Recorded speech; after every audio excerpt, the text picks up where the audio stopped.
Hi, and welcome to Lift Your Future podcast. What makes a successful athlete? Well, there are 9 mental skill sets that have been studied and researched, and I have a guest on today, Dr. Corey Smith, that's going to teach us about these. I think that they can be used in your life in any way, life, business, anything, so it doesn't just have to be for sports. Stay tuned. Welcome to Lift Your Future, a podcast that teaches you coping skills through stories, methods, and proven techniques to improve relationships and outcomes in your personal and professional life. I'm Nicole Winkler, a licensed therapist and executive coach. On this podcast, we'll share relatable life experiences designed to help you grow. I will provide easy, practical ways to develop thoughts, feelings, and behaviors to impact your life, both personally and professionally. My goal is simple: to help you lift your future.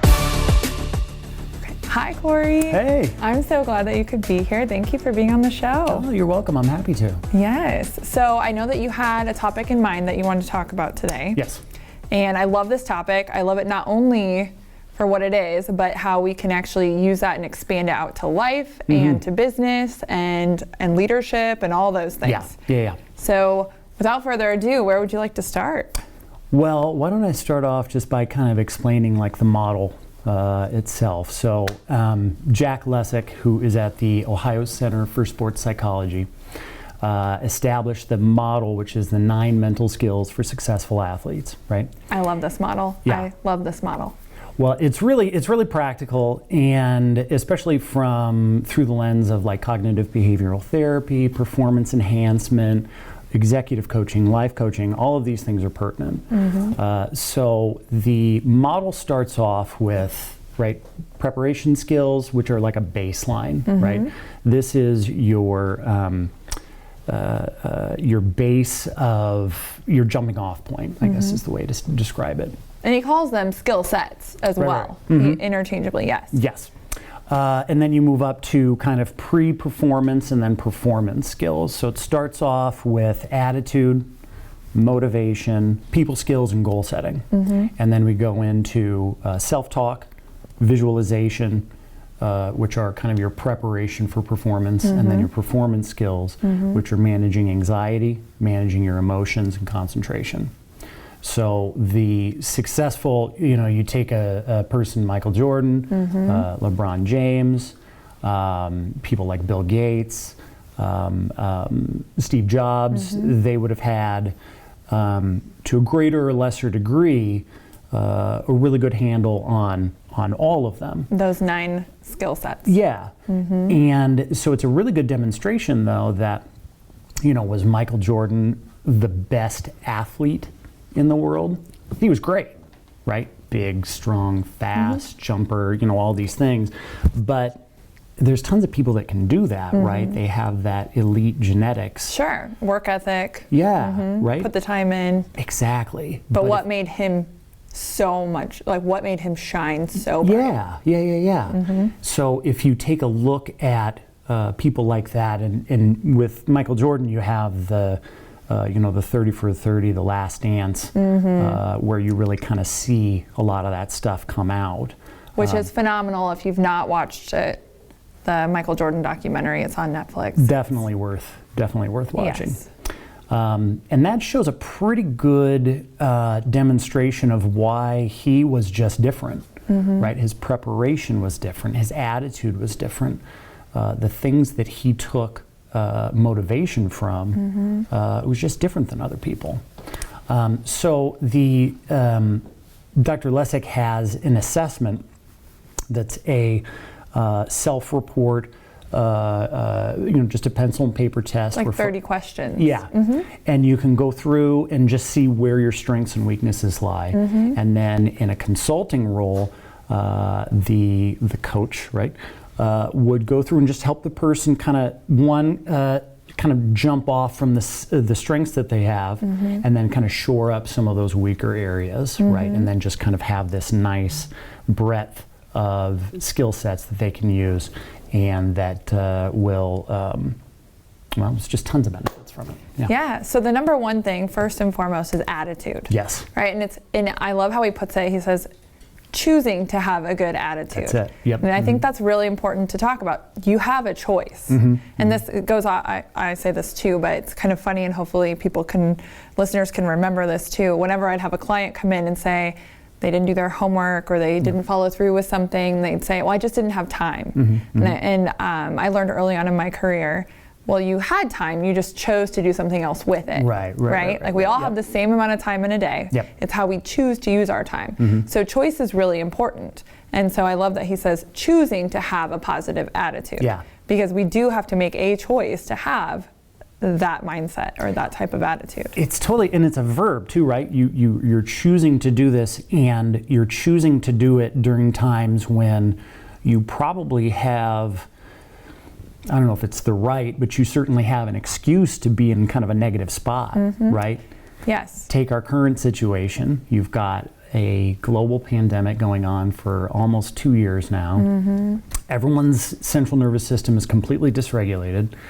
And, add that to folks with young kids who are out of school, they're working from home, you can't do the things that you want to do. It's very easy to kind of take the bait and go down this like negative pathway. Sure. Right? And so what is that person going to do to try to nurture that positivity, that attitude of maybe it's resilience, maybe it's hard work, maybe it's appreciation for the things in their life that are going, whatever it is, whatever they're focused on.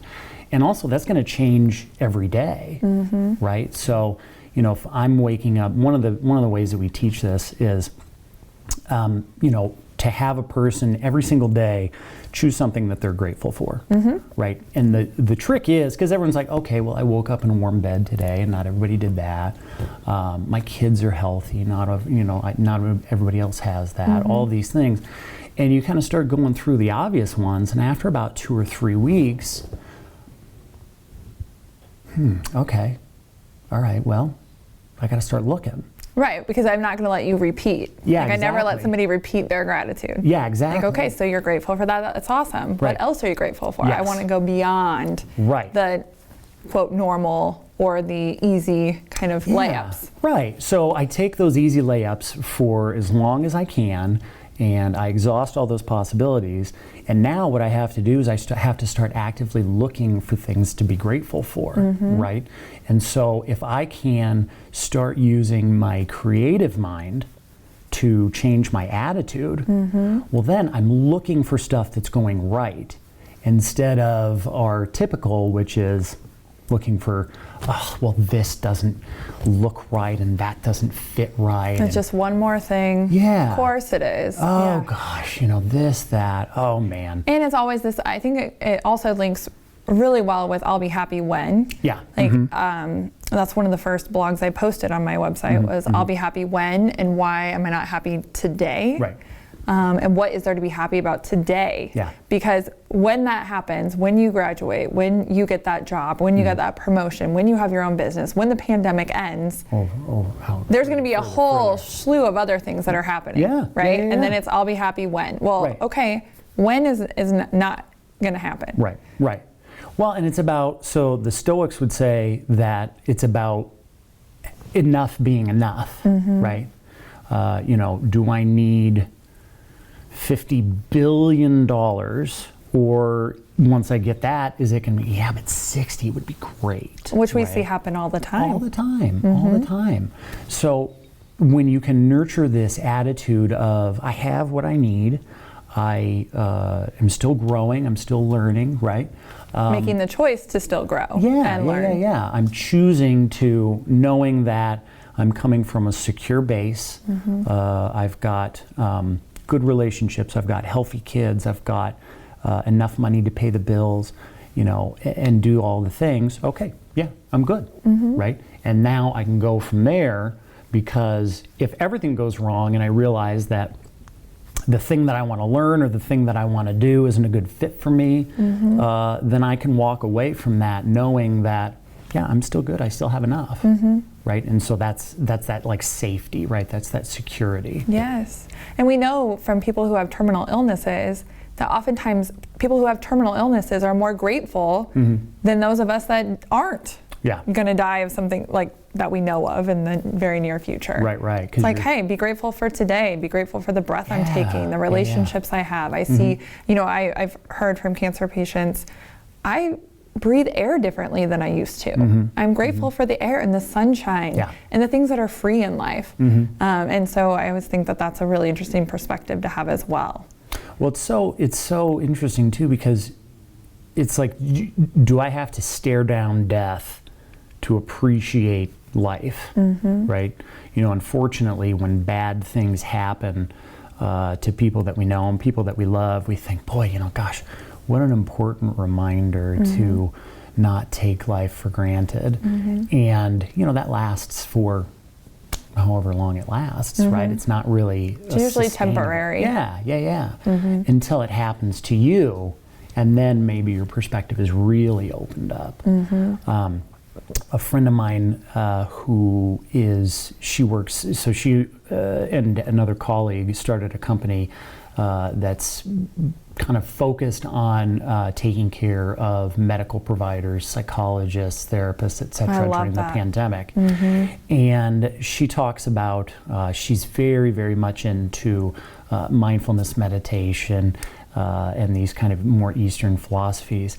And she talks about how over the past few years, kind of learning that, we really don't have any control, right? We like to kind of pretend like we do, but that's not really happening. I can say that, right?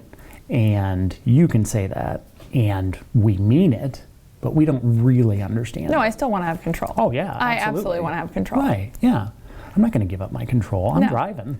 Yeah, I mean, I think so, at least. I think I'm doing, absolutely.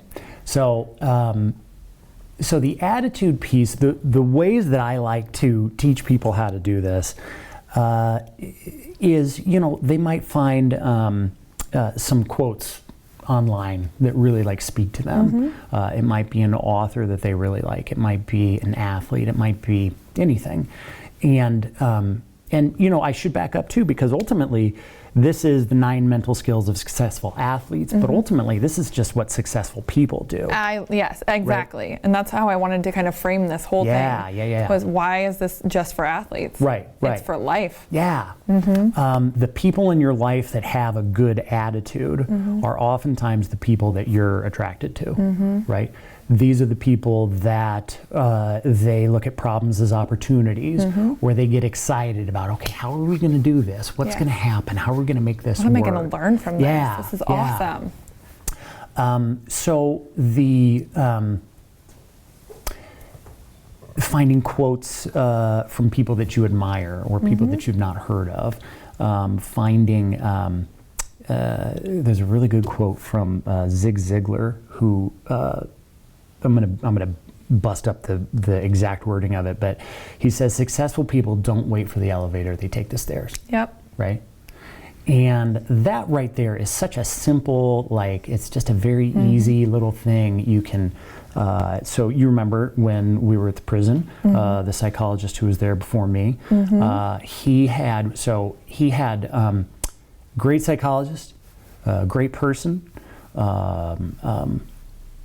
smart, funny, great dude. Not great office hygiene. So when I started the gig there, he hadn't moved anything out of his office. All of these... I feel like that's every job I've ever started. Yeah. I move into somebody's office and there's just all this stuff left behind. It's like their leftover lunch from 4 weeks before they left. Exactly. And so he had all of these, though, motivational quotes all over, on the computer, on the desk, on the pencil jar.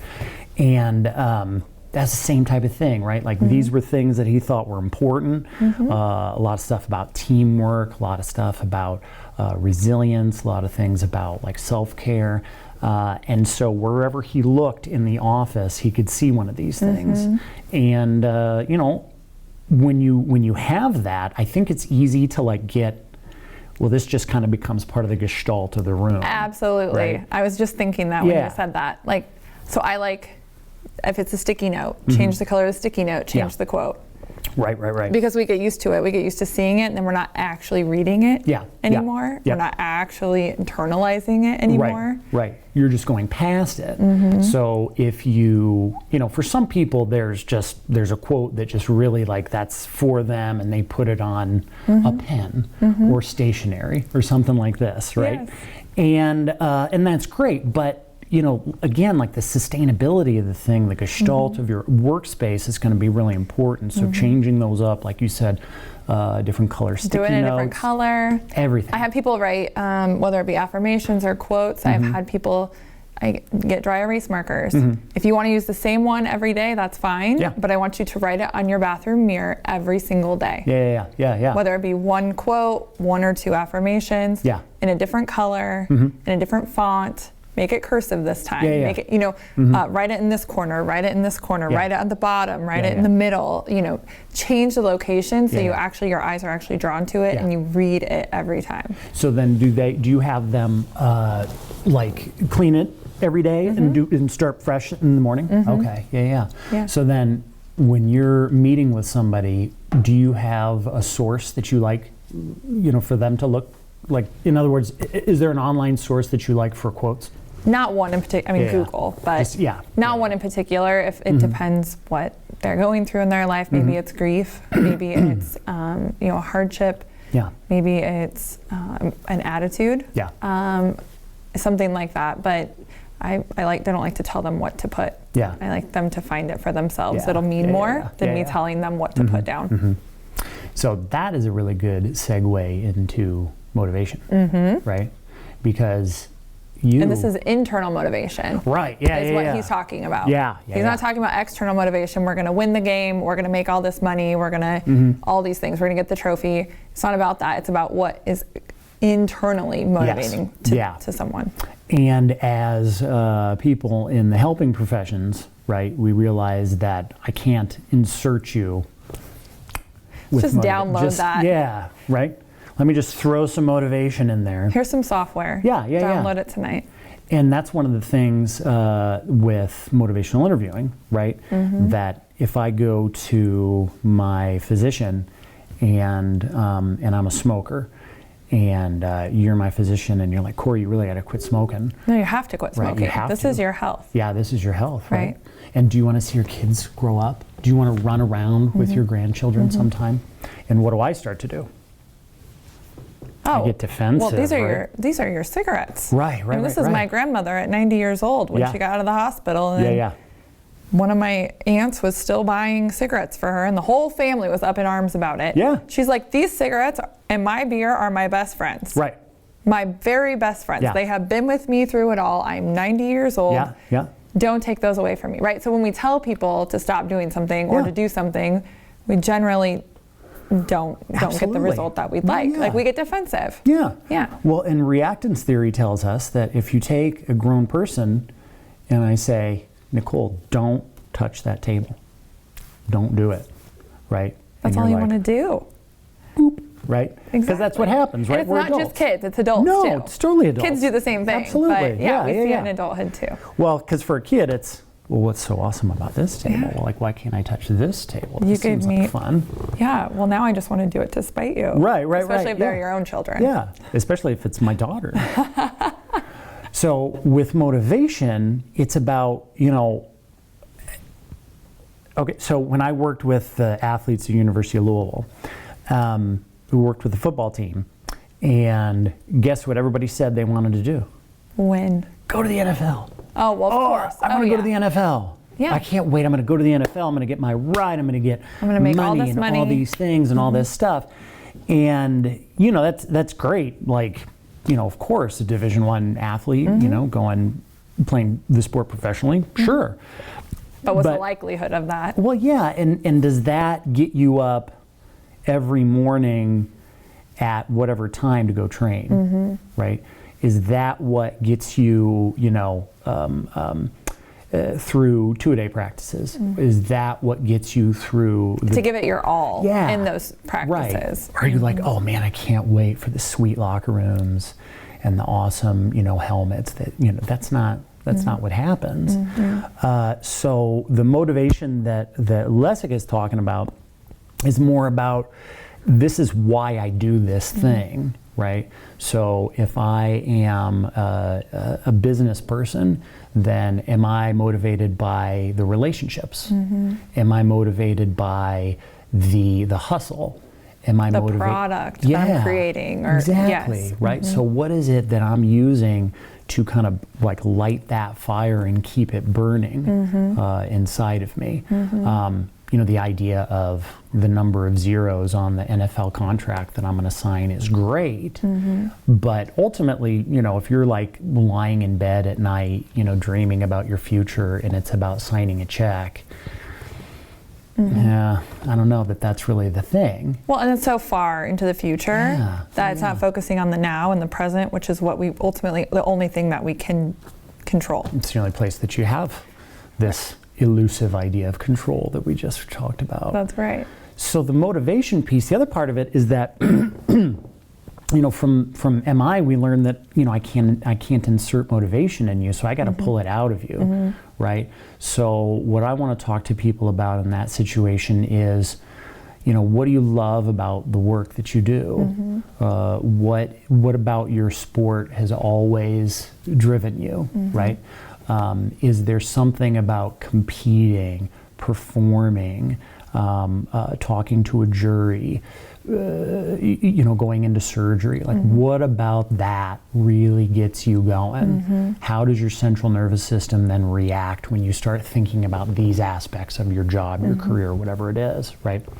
And again, just like attitude, that's going to change, right? Because maybe I'm going to use sports No, it's fine. metaphors here just because that's part of the model, but, and we don't need to be dogmatic about it, but so a friend of mine played football at Notre Dame, and what he always talked about, we played together in high school, and he was, you know, 6'6", 300 pounds, and I'm me, so things were different. We lived different lives, right? And what he would always talk about in high school was just this, like, look at this, guys, you know, we're all together here. This is our team. These are our people. Like, we're, you know, we're ride or die with one another. And in college, it was the same thing, right? There's a lot of kind of rah-rah, sis boom ba type of stuff going on.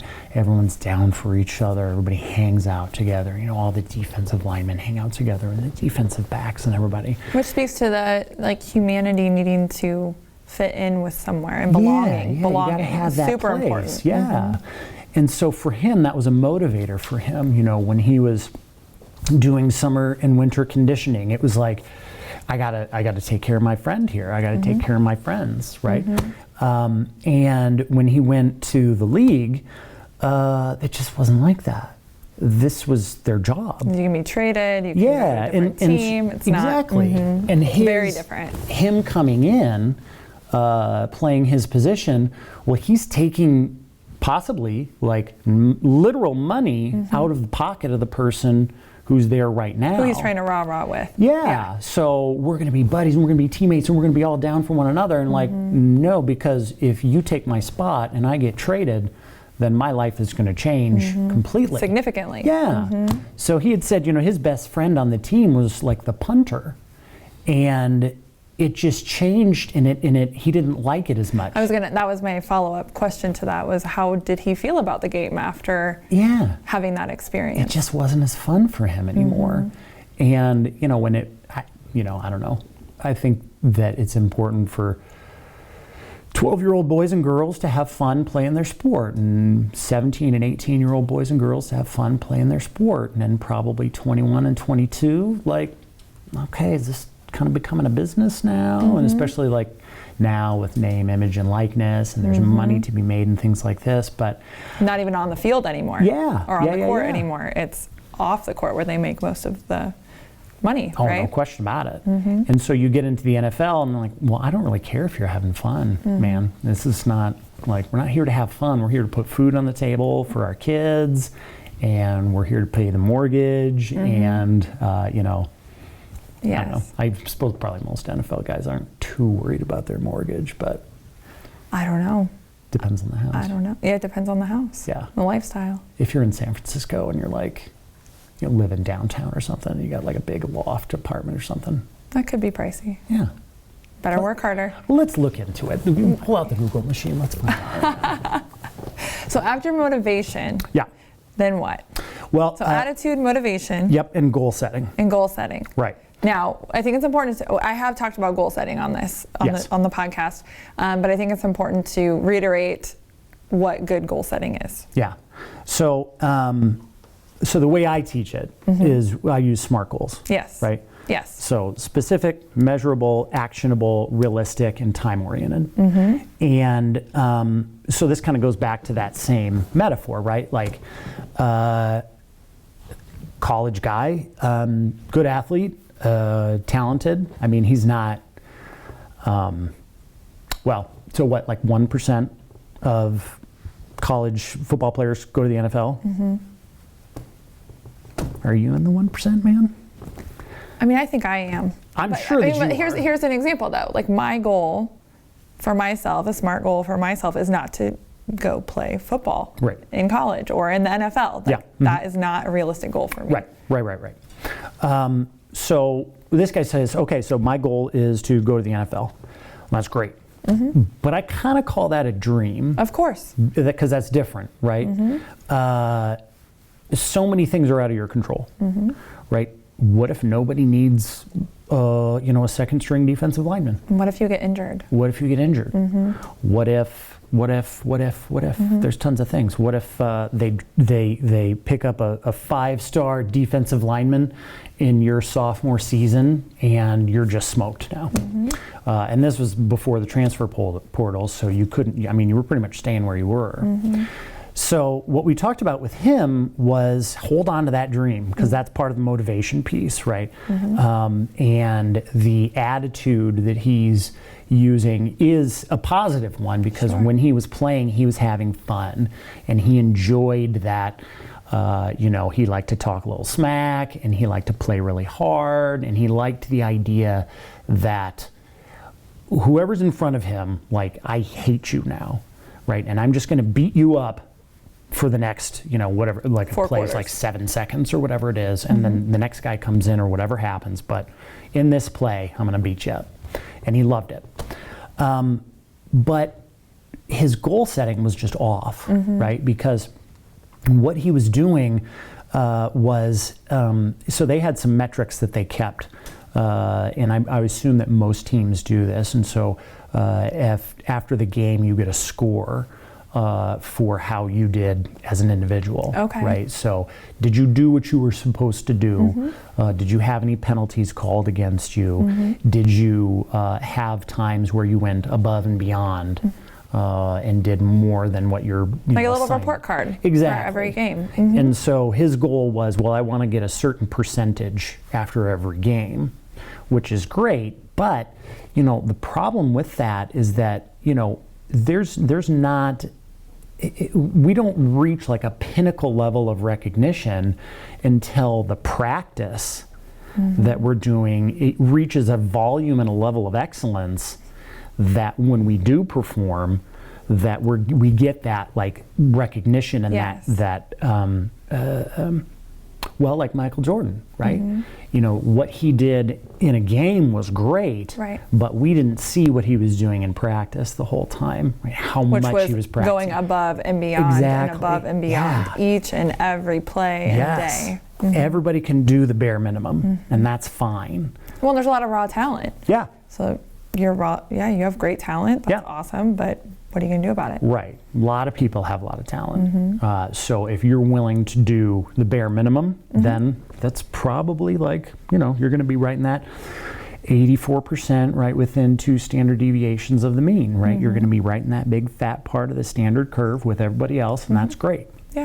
But it's the volume and excellence of your practice that ultimately gets you into that top, 4 and 2%. So that would be like your SMART goals with him. Yes. Would be to focus on your practice. What are your goals during practice? Yes. And being better than yourself yesterday. Right. So what we worked on with him was, this is his goal for the season. This is his goal for the month. This is his goal for the week in practice. And then what are you going to do today?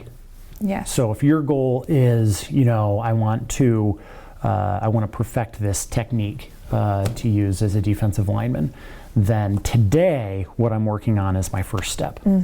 So all through practice, I'm going to be just that first second right after the ball is snapped. Right, just like in business. By the end of the year, I want to make X amount of money, or I want to have this many deals. Right. Okay, well, what do you have to do?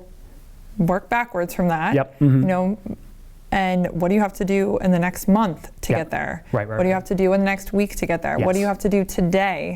And this hour, even breaking it down to this hour. What do you have to do today in this hour to get you where you want to be at the end of the year? Exactly. And how do you connect it, right? Because you have to build on it. Exactly. So you have to be able to make that connection between what I'm doing right here and now today, and then how that's going to lead to the ultimate goal of more money, or you know, I want to win all of my cases this year. I want to, you know, whatever it is. I want to bench press 300 pounds by the end of the year. Right. So what are you going to do today, right this minute, to get you towards that goal? Yes. And this is all, you know, we can make the argument that, okay, this is, you know, I'm deciding today of what that goal is going to look like, and that's fine, right? But I think that's probably more for people who are used to this than a person who's just starting, right? So if you are teaching you know, an executive who, and we'll talk about the people skills in a second, but you know, if you're teaching an executive how to motivate their team, right, and so their goal is, you know, you as the consultant, you're going to, you know, do an assessment of the team's motivation or their cohesiveness or whatever it is, and you've got this baseline assessment, and then you've got your summative assessment. Where do we want that to be, right?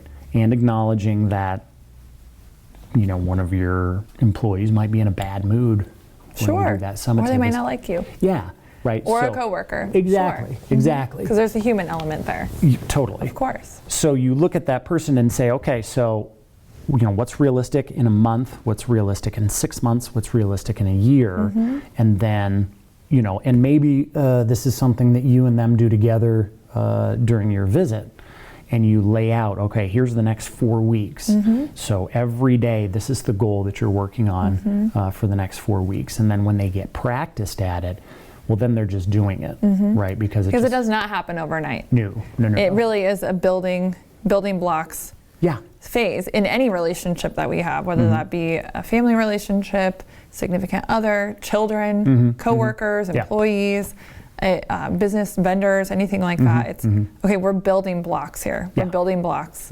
And every day we build a little bit more and a little bit more. We're not going to be there overnight. And that's the problem too, because people want But that. that's attitude. I think that speaks to attitude.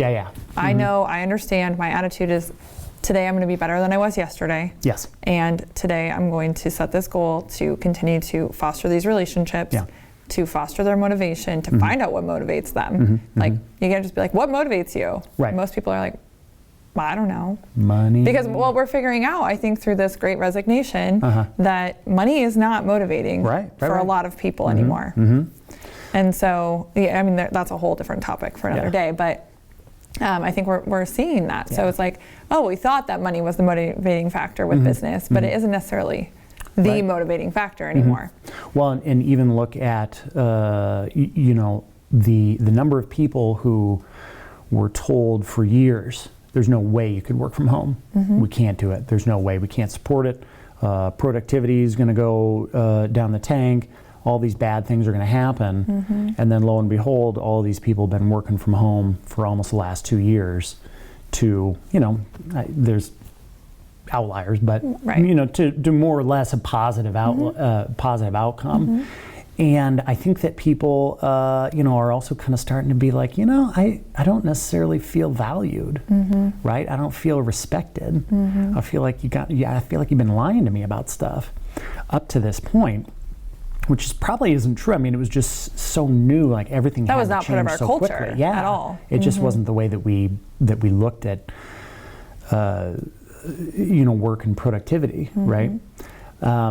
So, but the attitude piece, I think, is huge. You know, in martial arts, they talk about a black belt attitude, right? And that's being humble, that's being confident, that's being aware of, you know, other people, aware of the situation, being positive, being a helper, right? Being encouraging, right? All of these things. But, you know, it's actually the white belt attitude that I think is the most helpful. Okay. Right. What's So, that? well, when you when you look at martial arts, and the reason that you start off at a white belt and you end up at a black belt, what they'll tell you is you don't ever wash this. So you get this white belt, and then you go up through the colors, and you get your black belt, and then there's stripes that you get in the meantime, and there's, like, you know, little smaller kind of milestones that you hit. But old school, you got a white belt. And that's where you started from.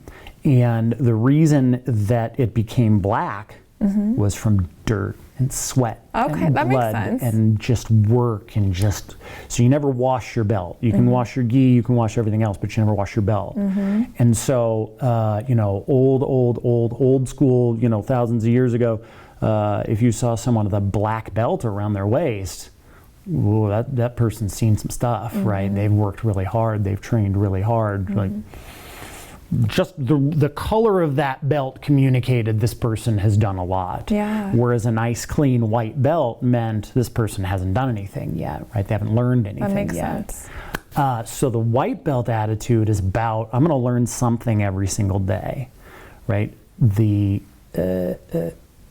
being humble, but that's also being curious. The idea that you can do that overnight. I trained with a woman when I lived in Colorado, and she said that this was a style called Kung Nu, and she actually trained under what they call O Sensei, which is the person who created the form. Okay. And he said a person who trains 3 days a week gets their black belt in about 7 years. A person who trains 5 days a week gets their black belt in 10 years, because they're overdoing it. Got it. Right? And we want that typically, like, I don't want to build blocks. I don't want to build from the ground up. I want to have it now. It doesn't work like that. That instant gratification Yeah. piece. And that is one of the 9, it's not called instant gratification, but it's having, like, your goal in mind and working. I can't remember what number it was, 7 or 8, but we'll get there. But speaking, so we have attitude, we have motivation, we have goal setting, and then People skills. people skills. Yes. So the number of people that you interact with as an athlete, as a business person, as a lawyer, as a physician, you're doing it all day long, right? And a great example of this, I think, is kind of the old school way that we used to look at physicians. There was, I'm not going to say this person's name, I'll tell you who it is later because we both know them. Okay. At graduation at the old family medicine residency that I also won't name because I don't want to narrow things down too badly. This person was in the precepting room where all the residents come in and they precept and then they go back out and treat their patients. And this person was telling a story about how he had, when he was younger, walked into like the nursing station or something, and the nurses were in there seated and talking. And he didn't mention that he had heard what they were talking about. They were just seated and speaking. And he said something like, you know, get your fat asses up and get to work and this kind of thing. Completely inappropriate. Right. You can't do that now. No. The chief medical officer will be talking to you very soon. There's going to be HR involved, all of Legal these things. documents. Exactly. Yeah. Yeah. But at the time, that was like, that's just what doctors do. They yell and scream at the nurses Because they can. because they can. They're Right. the doctors, and that's what they do. And you can't do that now. One, because it's completely inappropriate, and you can't act like a jackwagon at work, right? But Well, hopefully also, not. Hopefully not. You shouldn't. Yeah, You shouldn't. that's- It doesn't help things. It's not in good taste. Yeah. Correct. But the other problem is that why am I, if I'm an MA or a nurse or whatever, why am I going to try to help you out during the day when you treat me like this, right? So building relationships. Yeah, and how long am I going to stay if you do treat me like that? So that's people skills, right? Instead of coming in and yelling at people, can I come in and say, all right, you guys, I'm tired. I was on call last night. I was in the hospital all night. I've got a huge list of patients today, and I've got 15 minutes to see, 25 people. I need all hands on deck. Yeah. Please. And so let's bring it in. Let's be a good team. Let's work together. Let's help each other. If I get too irritated, if I get too snippy, please, That also takes good self-awareness. Yeah. though. Yeah. I think it takes really good self-awareness. And a lot of these 9 principles remind me of emotional intelligence. Yes. And, self-awareness, other awareness of their own emotions, me understanding emotions, all these things really play into all 9 of these components. Yeah. But I think that I do this with my son. He's 4 and he gets upset about something and he throws something or he punches his sister or he does whatever. And so he'll get a timeout and when we're... impulse control is so hard. Oh, he's completely At incapable. 4. Yeah, that's just not even a thing. He has impulse control if I'm watching. And even then, it's spotty. Of course. No, absolutely. Right? We all have impulse control issues. Right. My producer, Matt, and I have talked about impulse control issues multiple times. I heard that. On his podcast Yeah. and on this one. Yeah. Because I listened to 1 or 2 of those. Yeah. I'll say, have I ever given you a timeout for telling me that you were angry? Have you ever gotten a timeout for saying you were frustrated with your sister? Do you get a timeout when you sock her in the head? Yeah. So, but again, like you said, this is building blocks, right? You got to start small and learn that baseline skill of identifying, okay, this feeling in my stomach right now is anger, it's fear, it's shame, jealousy, right? All of these things. Disappointment. Yeah. And being able to communicate, that's a whole nother step, but being able to recognize it. So people, relationships, and what's next? So once we get through attitude, motivation, goal setting, and people skills, we start getting into what I really consider to be the bread and butter of cognitive behavioral therapy, which is positive self-talk and visualization. Yes. Right. And so this is everything that you're doing before the surgery, before the closing arguments, before the match. And so the example that I always use is somebody going up to bat in baseball. This is a very hard thing to do. And how successful is that person going to be if they're walking up to the batter's box and saying, there's no way I can hit this ball. It's way too chance. fast. I can't do it. That pitcher pitches way too fast. Guy throws BBs. I can't do it. Right? You might as well just turn around. Yeah, why even go? Yeah, there's no and that's where chance. fear is taking over too. Fear is taking over. Yeah, so that self-talk. And we've talked about that too on the show. Yeah. As well, that positive self-talk, affirmations. Huge. If you tell yourself you can't do it, then you can't do it. Right. Yeah. So the skill becomes, can you one kind of spot when your thinking is negative and identify the emotional consequence there, and then dispute that thought. The way that I talk about it is the thought true? Is it helpful? And then is it kind of compassionate? I do fact or fiction. Yeah. Is this a fact or is this fiction? Yep. Yes. And if it's not all 3 of those things, if it's not true or helpful or kind of compassionate, then I gotta take it out. And then I reframe it to something that is all 3 of those things. And this is where I think people start to go, well, yeah, but I don't believe that. Well, the roots of that, I think, are. Do you remember hearing about the book? I'm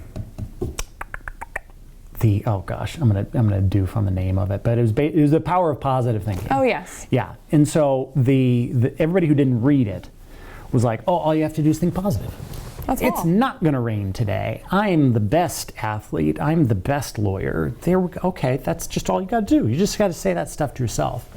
I think that's part of it, but it's not these big glamorous statements to yourself Yeah. either. It's like the every little detail day. Oh yeah, it's the Like, teeny tiny little hey, things. I'm having a rough day. Yeah. I'm going to turn this around. Yeah. Or, hey, I have negative thinking because I got up late. That's my fault. Right. I got up late. I should have left 5 minutes earlier to avoid this traffic. I didn't need to go to Starbucks this morning. Right. Could have made coffee at home, but I chose to stay in the line for 45 minutes before I got to work, and now I'm late. And of course I'm a failure. The day is fucked. I'm probably going to get Sorry, fired. But I'm probably going to get fired. yes. I'm probably going to lose my job. And then if I lose I'm my not gonna job, perform well. I'm going to lose my home. If I lose my home, I'm going to get into drugs. Well, that is just shame spiraling. Start doing there. heroin. Just I'm going to shame overdose. spiral. Yeah, all the way down. Right? And But so, it's those little positive self-talk statements. And if you can't do it, then you can't do it yet. yeah. Or I will learn how to do this. Yeah. It's not something I know how to do right now, but I Right. will learn how. And this is how I'm going to learn how, and that goes back to goal setting. Yep. But I don't let my kids say can't.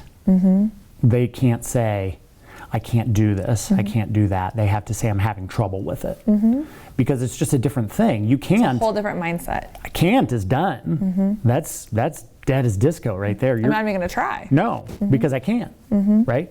But if I'm having trouble with it, well, then I can get help, or I can learn, or I can figure out another way to do it.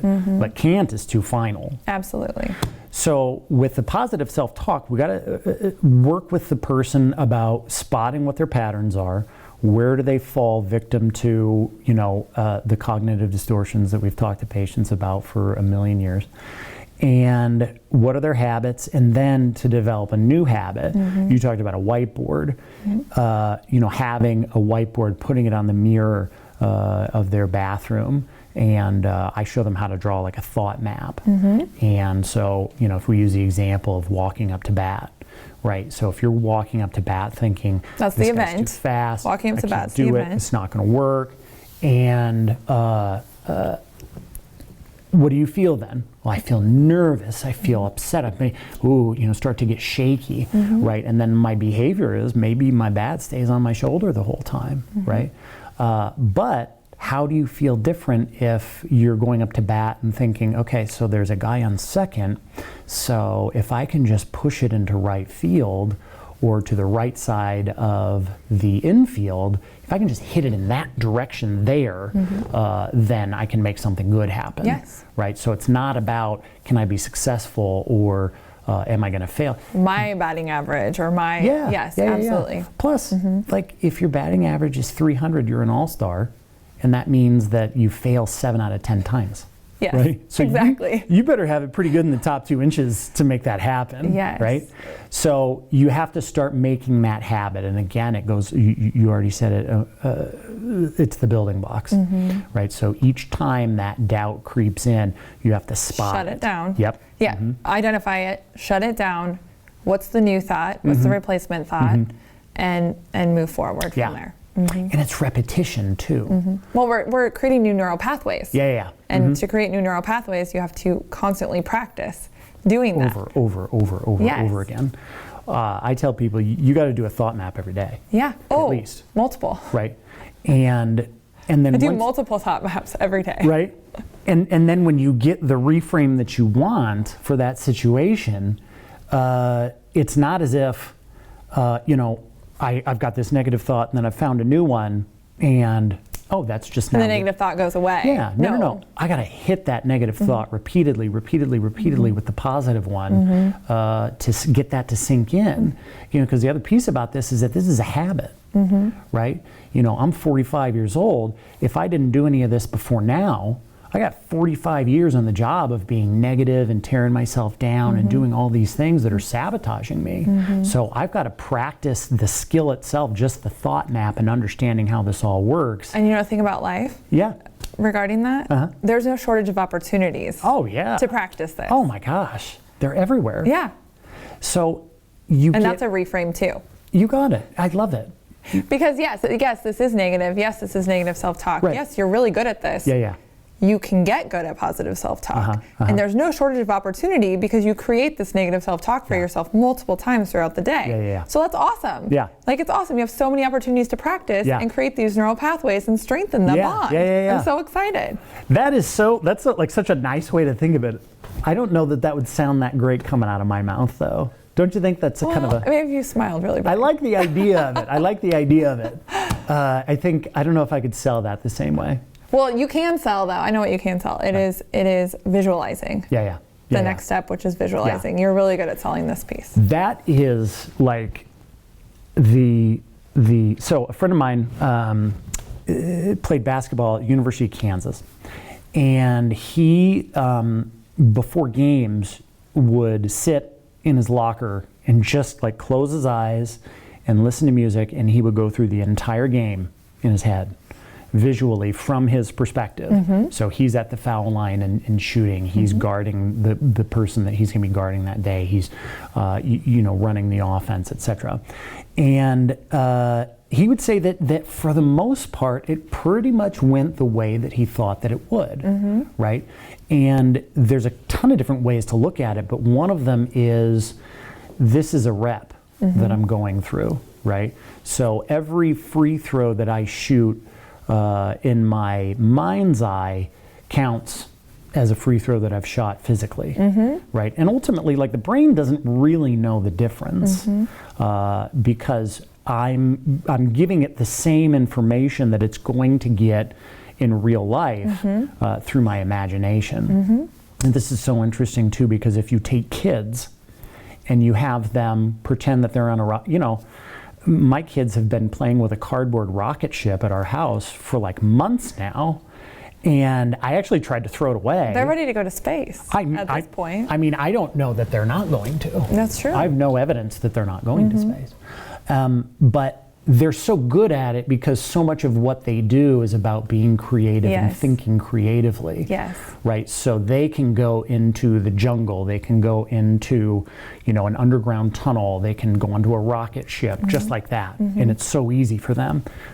For adults, after you go to, however many years of school and you get that kind of beaten out of you, it's hard for us to do that. To envision. Yeah. Yes. So what we would have people do is, first off, kind of start writing out.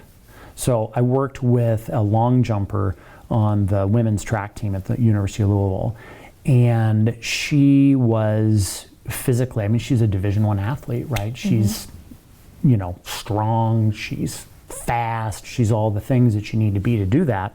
But would have some really, for her, kind of uncharacteristically poor performances. And so what we did was we kind of went through her preparation for her jump. Track is like a challenging sport because you wait all day long, you do one event, and then you wait. It's just a ton of sitting around. So for you to be able to stay with it mentally during all of that is huge. So what we did was we kind of went through her half an hour before, her event, and okay, what are you doing? Where are you sitting? Where is that spot in your uniform that itches a little bit or is a little bit uncomfortable? We start writing that all out. Creating the story. Yeah, creating the story, and then getting into that space in your imagination, so that you can kind of feel, that one part where my uniform just, I don't know, it just itches there, and the grass feels like this, and I'm lying next to the pit where I'm going to jump into, or I'm sitting cross-legged, or whatever it is, and take them through that whole thing all the way up to landing and seeing their score, right? And so what we'll have them do is write that out, bring it in, we go back over it. Always, it's kind of like if you've ever taken a baby home from the hospital and the nurses are like, no, the car seat's got to be tighter. It's got to be tighter. Oh, yeah. It's never tight enough. Never tight enough. No. I'm like, that child is going to... Yeah. Like, we're going to squish their chest. Is their eyes supposed to kind of bug harder. out? I'm like, oh my gosh. Get that child secure. No, but they know what they're doing, and they're so used to seeing that. And they do it they're every like, day. nope, that's not tight enough. Keep going. And they know that the new parents are never going to do it tight enough. Right. And that they have to coach and train them through it over and over again. Yes. So that's what we're doing with these athletes. We're making it as detailed as possible. And then, depending on their situation, back in Louisville, I would do a recording of it for them and put it on a CD, and so that they could listen to it. Listen to this before bed. You're Listen aging to this. yourself. Yeah. We burned a CD for you to listen to in your car. Exactly. Then you could take the face off of the radio. Well, Remember those? You don't want to get your radio stolen. You don't want to get your radio stolen. No, absolutely not. That was not factory. No. Yeah. No, but so now you could literally record it on your phone. Oh yeah, we could just do it in the visit right now. Some people wanted to do it in their own voice. And there's tons of different ways to do that, but you got to listen to this over and over and over again, right? And really get this down. Because again, it's building blocks. Yes. Right? You don't have this, you had this skill when you were little, but you lost it. And so now you're bringing it back. And so what they can then begin to do is start changing the story a little bit. And maybe that means that they record something different, or maybe they're starting to kind of get the hang of it and really put themselves in that situation. For people who are attorneys and they're thinking about opening or closing arguments, cross-examination, right? What am I going to ask? How am I going to speak? How am I going to use my hands? How am I going to influence this jury to see it from my point of view, right? For a surgeon who's performing, maybe a surgery that they've just kind of learned or whatever, how are they visualizing that? What does everything look like? What does it feel like? What does the OR look like? Who am I working with? Smell like? All of the things. Everything. Get into that space. That headspace, correct. And if you can do that, like I said, one, you've got that extra repetition, but again, like there's fewer surprises, right? So well, then you can adapt to it. Yeah. In real time, it's not chaos. It doesn't become chaos. Right. It's one element that I have to adapt to this. I can adapt to it. Positive self-talk. Yep. I can adapt to this. This is another challenge. No big deal. Right. I got this. Yeah. And so additionally, as you get more and more skilled, then maybe I start thinking about in my visualization things that could go wrong. So as the surgeon, what if the heart rate drops like crazy? What if something else happens? What if the anesthesiologist fell asleep and the person starts waking up? How am I going to handle all of these things? Right. I'm not going to panic. And having a solution to all of these problems. Yes. Which I think, and correct me if I'm wrong, I think the next step is managing anxiety. Yes. Yes, so this speaks very good segue into managing anxiety. Right. So what if this does happen? Yeah. Then I will do this. And that's a big component of managing anxiety, knowing how to use anxiety to your benefit. Right. And how not to use anxiety, how it's harmful for you too. Right. So that visualization piece, I can see how that really fits nicely in with that. Huge, right? Because what do we do Anxiety. for catastrophizing? Okay, what if that does happen? How are you going to respond? What are you going to do about it? It's a problem to solve. Right. It's not happening right now. Yep. But you can solve it in your brain right now, and your brain will think that you have solved this problem before. Right. Yep. And then when it happens, you've already got your strategy, or at least a good outline of it. Yes. Right. So the managing the anxiety piece is, I tell people that anxiety is nothing if it's not energy, right? Oh yeah, very powerful energy. Yeah, it's huge, right? That's the same energy that if a tiger walks into this room right now, that we're all going to access immediately, and we're all going to figure out what can I use to hit the tiger, or which one of us is the slowest in the room, right? And it's going to happen fast. We're not going to be like, Nicole, was that a tiger? And you're like, I'm going to go pet it. It might be. I'm not certain. Right. Maybe you should go over and assess. Yeah. Yeah. Give it a little scratch under the old chin, see if it likes that. No, it's going to happen really fast. We're all going to switch on immediately, and we're going to react. Right. So we need that energy in that moment. If we didn't have that, there wouldn't be very many of us left. Correct. Right. So, but there's also a tipping point where that no longer drives me, and it starts driving me into the ground. It's a hindrance. Exactly. So the amount of energy and that difference between stress and distress, right? I need stress to kick a 50-yard field goal, but if I have performance, if I have distress, then there's no way I'm going to make it, right? Because I'm just being controlled too much by my central nervous system, right? Well, there are people that work really well under pressure, Mm-hmm. and those are people that know how to use that energy Yeah. in a positive, helpful way for Yeah. themselves Yeah, to yeah. move forward and Yeah. keep going. They channel it into something productive. They don't Mm-hmm. panic, right? And that's huge. So with athletes like this, because remember too, like we're into the performance skills now, right? So we're actually on the field. We're in front of the jury. We're in the business meeting. We're We there. are- It's yes. happening. Like I'm making my presentation right now. Yes. So one, I got to know, and this goes back to I got to be able to identify. This is what I'm feeling. This is why I'm feeling it. So maybe this is triggering, right? A kind of a negative core belief about myself that. This imposter syndrome, right? Or, my mom always said I was no good and I wasn't going to amount to anything, and that those kind of echoes start coming up, right? And that kind of fills up that anxiety. I got to be able to identify that. Yes. And realize, okay, this is anxiety. This Corral is a thing that's it. Yep. Change that with your Yeah. positive self-talk. Yeah. Yes. And it's not, I'm anxious, I'm going to do this, and I'm not good enough. I don't know what to do. Yeah. Yeah. I'm noticing this feeling bubbling up in my chest. I'm noticing this thought about not being good enough, and now I'm gonna proceed, right? So, And I am recognizing that as fictional. Yeah. It's not a fact. Right. It's fictional. I Right. recognize what it is, and now I can do something about it. yeah.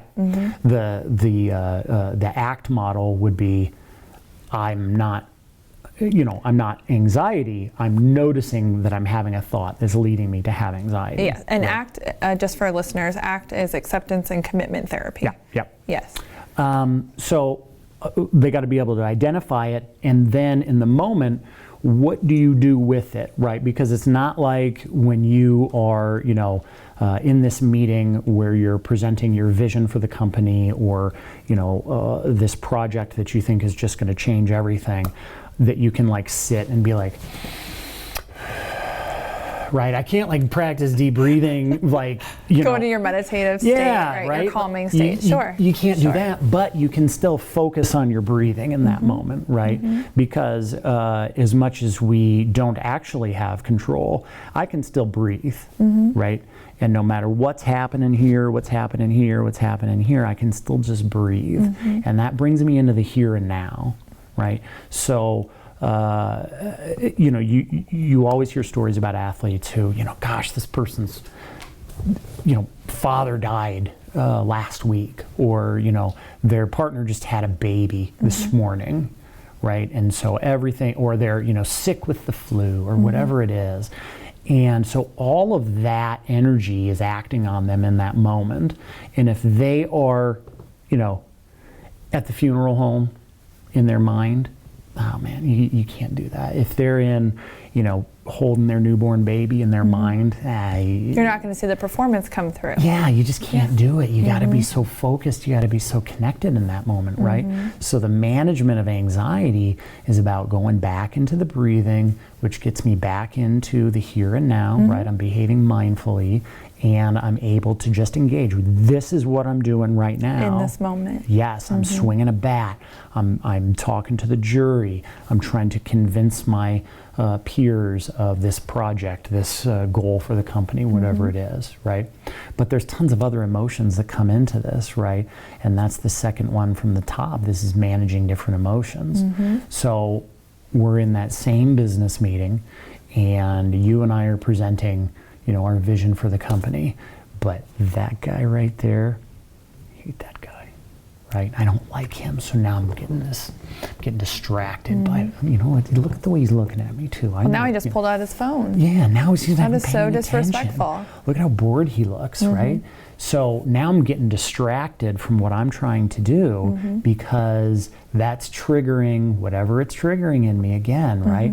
So, mom always told me I was going to amount to anything, and this guy's obviously spotted it, right? Not the other 100 people that are sitting there looking at you, Right. paying attention to you. We focus on Yeah. the one person that is not. Right? Yes. That is so funny too, because I do that That's all such the human time. behavior. Every time I teach, I find the person The one who's, person that's like, and I'm like, oh man. yeah. But that's when you kind of identify, and this is the pre-work, right? These are the building blocks that I'm triggered by thinking that people are ignoring me. Yeah.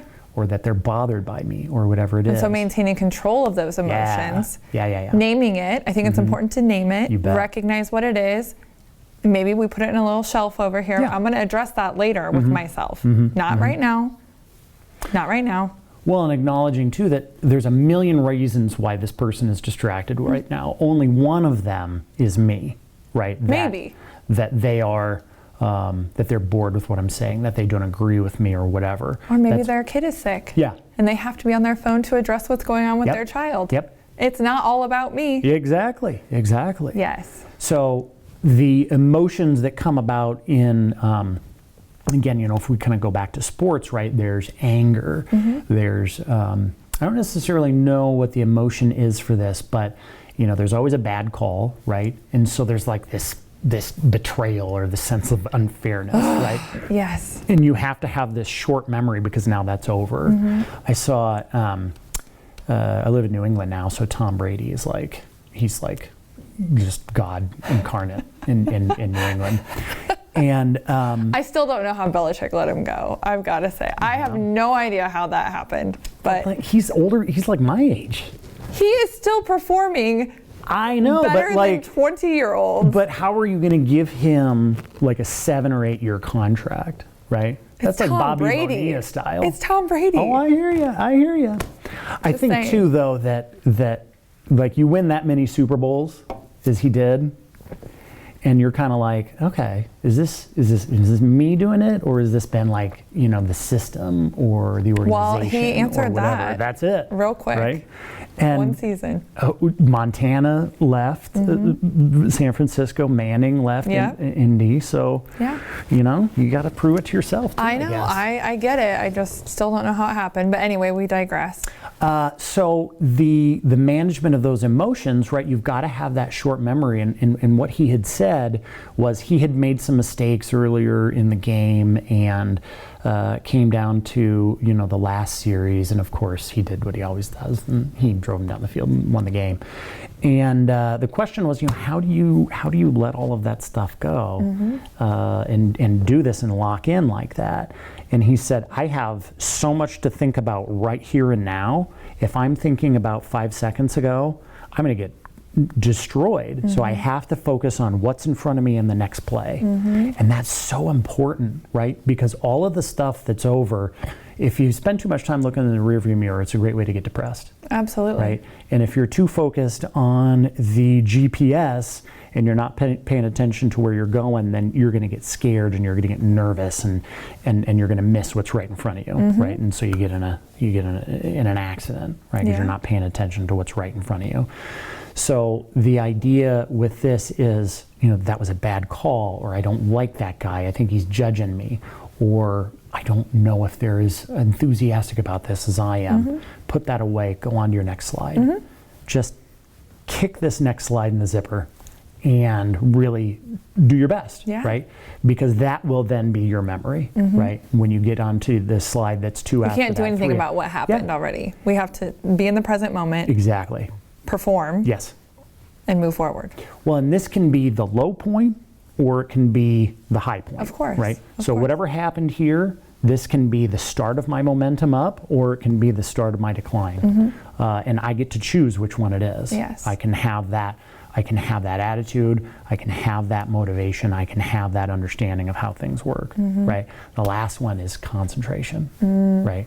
So when people talk about being in the zone, right, this is when people are mindfully in the moment, right? They're not worried about what other people are thinking. They can't hear the crowd noise. They can't hear, the whatever it is. They're just locked into what they're doing. And when I was living in Colorado, I used to talk to people about mindfulness meditation, which is ultimately what this is. I'm locked into the moment. And I would kind of explain it to them, like you're in the moment and you're just doing it and you're not distracted at all and you're not thinking about the thoughts that are coming into your head. And they'll say, I don't do that. And I never get to that point. And I'd say, well, what about when you're skiing, like in the backcountry? Like, well, yeah, you got to stay focused then. You'll die and you'll hit a tree. Oh, okay. What about when you're kayaking? Oh, well, yeah, you got to do it then. So you you'll can do drown. it. You can You do can it. do it. Yeah. It's just it's easier to do when it's life or death, right? And so what that means is that you're able to do it. You just have to learn to do it when it doesn't matter if you can't, right? So this is again that practice, right? If I'm dedicated to practicing mindfulness, concentration, these types of things, and I'm doing it when it doesn't matter if I'm able to execute the skill, then I can definitely do it when it does matter. Yes, I have you're a better hardwiring chance your at it. brain to be able to tap into that skill. Right, because later, I'm when it really flexing- matters. Yeah, I'm flexing that muscle every single day, and I'm building it up, and I'm getting stronger and stronger and stronger at it, so that when I need to call upon it, it's there for me, right? And so when you get to a person at that level, where we're really working on how I'm going to stay locked into that performance, there's tons of ways to do this. But ultimately, what I like to communicate to people is that this is all just practice, right? You are practicing playing in a match. You're practicing playing in a championship game. You're practicing giving your closing argument to the jury, right? I'm practicing doing surgery. All of these things. What ends up happening is that you're acknowledging that I'm going to make mistakes. Yes. That's going to happen. Yes. And I can look at it as a failure, or I can look at it as you said, an opportunity that I'm going to get better. So I'm going to learn from this mistake, and I'm not going to make that one again. I'm going to make different, better, more creative mistakes, and then I'm going to learn from them. Exactly. Right. So I just am slowly kind of eliminating these weaknesses that I have, that we all have. And again, that's that white belt attitude too, because I'm going to learn every single day. Yes. Every time I get knocked down, that's a new opportunity for me to pick myself back up and learn something new. Yes. Right. Absolutely. The concept of practice, though, I think with this is huge. Right, like you said, you want people to write. I'm a little bit less of a taskmaster, I think, than you are in therapy. You want people to do multiple thought maps a day. I try to get them to do one. No. This is for me. I do multiple You for do myself. multiple. Okay. On myself. Yeah. I don't necessarily expect that for my clients to do. Like, one is a good start. You're walking one the a walk. day is, well, how else do you get out of bed in the morning and exercise? I don't know. I haven't figured out a better way to do that. But Yeah. especially when it's cold. Yeah. What's your launch sequence in the morning? Like, how do you make it happen? Well, the alarm goes off, and it's always too early. Yeah. It doesn't matter. It could be 9 o'clock and it'd be too early. Yeah. I don't like getting out of bed in the morning. And it's cold. And so the first thought is, no, I'm not doing this today. It's pretty snuggly in this bed. Yeah, it's I'm warm, I'm comfortable, I'm tired. Well, the fact of the matter is, you're going to be tired no matter what time you get up. Yeah. So get up, get out of bed. Yeah, but I have other stuff. I'll just do it later. Yeah. Like, and this is historically, before I had kids, I would promise myself every morning when my alarm went off, 5 o'clock, 5:30, 6 o'clock, I promised, you're going to get a nap today. Even though I knew there was no chance that I was ever going to get a nap because I couldn't. Yeah. I had to work, and I'd go to school, and I might go to work again. But there was no way I was ever going to get a nap. But that actually got me out of bed every day. And I still do that. I still promise myself I'm going to take a nap. And I'm like, no, you're not. I'm like, yes, I am. Today I'm going to make it. Even if it's 5 minutes in my car, I'll take a nap today. And so that helps me. It's like just this thought back and forth. This cognitive restructuring back and forth, like this argument inside my head every morning. But it works. I always Unless think, my kids come in to get me up, then then you're up. Then I'm up. That's it. I always think, have I ever felt better after hitting the snooze button? Like, have I ever hit the snooze button and then have it go off again and be like, oh my God, this is so different now. That 10 minutes was all the difference. Yeah. This is wonderful. Which is totally true. That's true too. It never, you never feel better. But if you hit the snooze button 3 times and you get that extra fragmented, maybe 17 minutes of sleep, right, in that actual process, it's not like, oh, that was just the trick of the day. Yeah, I needed that. But if you get up and do 15 minutes of exercise or stretching or meditating or whatever it is, you actually do feel better. Yes. You feel more awake, your blood's pumping, like everything's happening. Exactly. Nobody felt better hitting the snooze button. No. I still do it. Oh, for sure. Right. For sure. But I it's don't know not- why we even have it, but Yeah. that's a whole different Yeah, yeah, topic. yeah. So, okay, I thank you so much for coming on and talking course. about these 9 skill sets. Mm-hmm. I know that they are for sports psychology primarily, but I think that they relate to life in general. Yeah, just applicable to everybody. Absolutely. So, like being our best version of ourselves, really having that attitude and motivation and goal setting, and I mean, all the way up through, I'm going to envision what it's going to look like and how it's going to go, to actual execution and concentration and staying focused. And that staying focused piece really, I think, speaks to discipline. Totally. Having discipline. Like I've read something recently that said it's not about your motivation. Like who cares about motivation? It's about your discipline. Right. And if you are disciplined, you're going to get results. And so that concentration piece really reminded me of that. Huge. Yeah, yeah. So I appreciate it. I hope everybody got something from it. Hope so too. Any final thoughts? Well, go and check out the Ohio Center for Sports Psychology to learn more about this. Yes. I'll put the and- link in the show notes too. Oh, perfect. Yeah, yeah. And yeah, that's it. Thank you. You're welcome. Thank you for having me. Yes.